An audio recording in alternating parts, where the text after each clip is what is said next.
postale. C'est pour réveiller Harper. Ben, c'est important parce que pour l'avenir de la planète, de mon pays et tous les autres pays, les populations à venir et les peuples et les cultures. Je pense que c'est l'augmentation des niveaux de la mer qui va toucher beaucoup plein de pays. L'Antarctique qui fond, puis tous les animaux qui meurent à cause de ça. C'est la fonte des glaces, je crois, qui est le plus important. C'est la fonte des glaces dans le Grand Nord. La perte de l'humanité, complètement. C'est carrément ça. Moi, ce qui me touche le plus, c'est l'ignorance des gens. Et encore plus, c'est les gens qui savent et qui s'en foutent. Donc, l'inaction. La destruction de la Grande Barrière de Corail en Australie, par exemple. Chaque année, il y a des kilomètres de la Grande Barrière de Corail qui se désagrègent parce que, évidemment, il y a les mers qui se réchauffent, puis c'est pas bon pour les coraux.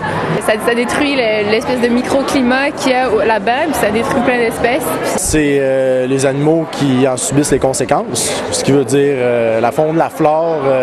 L'extinction de certaines races d'animaux, comme les ours polaires ou les pingouins, les trucs comme ça. Pas juste les ours blancs, là, tu sais, la base, les planctons, tout. Toutes les conséquences que nous, ce qu'on a fait, en fait, c'est notre faute pour ce qui se passe. Fait que c'est pour ça qu'il faut qu'on se prenne en main aujourd'hui si on veut régler ça, parce que c'est la faute de l'humain. C'est nous qui est responsable de tout. Ben, je crois que l'an dernier, il y a eu les érables. Ici, la production du sirop d'érable a vraiment diminué. Donc, c'est pour ça que les Québécois payaient beaucoup plus cher pour le sirop d'érable. Donc, c'est à cause dans le fond, du réchauffement climatique, parce que c'est arrivé beaucoup plus tard que prévu. Donc, je pense que près de nous, c'est ça qui nous a touché le plus là, dans le réchauffement climatique. Ce qui me dérange le plus dans le réchauffement, c'est que les gens s'en sont conscients. Ils négligent le fait que c'est prouvé, puis ils vont quand même continuer à ne pas modifier leur action. Les gouvernements continuent à investir dans des recherches qui poussent vers des choses polluantes. En fait, c'est qu'il n'y a pas de réel investissement qui est fait pour essayer de changer la direction qu'on a prise. En fait, ce qui m'attriste le plus, c'est que j'ai l'impression qu'on se dit l'espèce la plus intelligente sur la planète, puis à cause de nous, on va probablement provoquer une extinction massive. Qu'on ait envie de s'autodétruire, ça nous regarde, mais ce que j'accepte pas, c'est qu'on le fasse subir à toutes les autres formes de vie. Et j'ai l'impression qu'on n'en a pas encore pris conscience, puis de plus en plus, on avance vers la catastrophe, puis les conséquences qui sont là vont être de plus en plus difficiles à rattraper. Moi, c'est l'impression de débalancement qu'il y a sur la planète présentement. Les choses vont mal. Je veux dire, la faune en souffre, les gens en souffrent, les animaux en souffrent. Je pense présentement, c'est vraiment le climat a un effet sur tous les êtres vivants. Puis présentement, on le ressent. Je crois que le discours général est souvent dirigé vers le système, vers le gouvernement, vers des espèces d'entités qui sont intangibles, qui sont toujours comme les autres, qui sont ce qui est pas nous, dans le fond. Puis souvent, on oublie justement que le système est constitué de juste seulement la somme de tous les individus qui la composent. La seule façon de changer le système, c'est de changer les individus.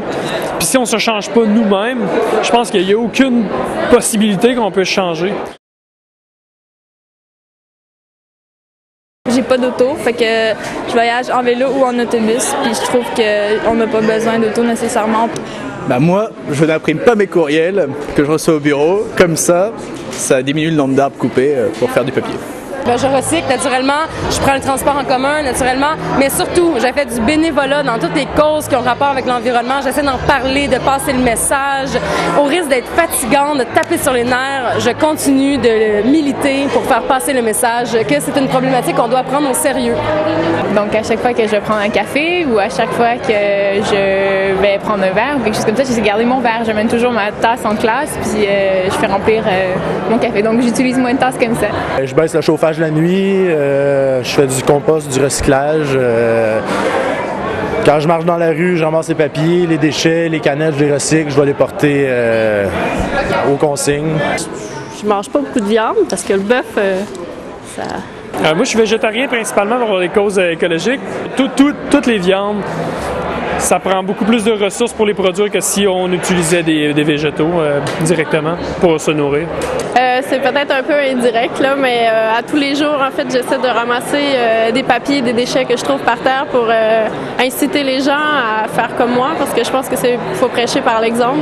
Il y a aussi le suremballage à l'épicerie que je trouve inacceptable, donc souvent, je vais me permettre de déballer mes produits puis de les laisser au comptoir, de manière à ce que l'épicier puisse réutiliser les dessous en styromousse ou le papier saran wrap. Mes notes de cours, je les prends exclusivement sur des papiers recyclés. Je fouille dans les bacs à recyclage pour aller chercher des feuilles qui sont juste utilisées d'un côté. À l'école, nous autres, on a du compostage aussi, puis nos comités s'en occupent aussi. On recycle les batteries. Tout ce qui peut se recycler, on essaie de le recycler. Fait que c'est déjà bien. Là. On réutilise, on achète d'un friperie. C'est ce que je fais. Ça coûte pas cher. À l'école, j'essaie de conscientiser les gens, puis je pense que quand le plus de gens dans le bateau, on va réussir à embarquer dans la rivière.